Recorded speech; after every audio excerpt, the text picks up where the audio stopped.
Ang negosyong pag-aalaga ng baboy ay di biro. Seryosong trabaho ito. Pero kung ikaw ay handang magsumikap at magtiyaga, magandang kabuhayan ang dulot ng mabuyan.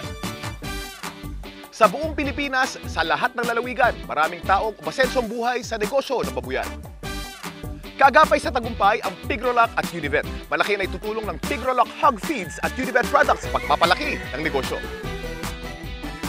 Ang nakaraan, nagtanghal ng kani-kanilang baboy kampyon ng iba't ibang lalawigan. Babuyan.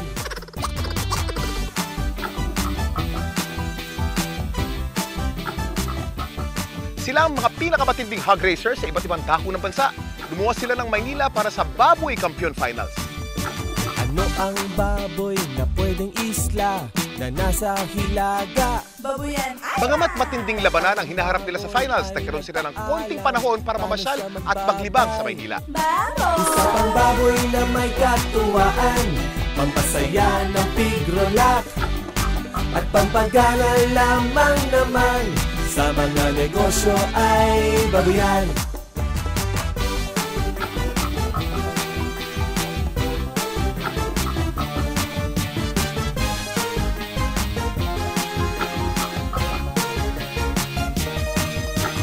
May handaan ang mga baboy, ang tawag dito ay pigi. kapag ang baboy ay matinik, ang tawag natin ay Porcupine. anong baboy ng sinaunang panahon na pare ang patungkulan. Sa susunod na kabanata, samahan natin ang mga baboy kampiyon sa pagpasyal sa pinakamalalaking mall sa Asia.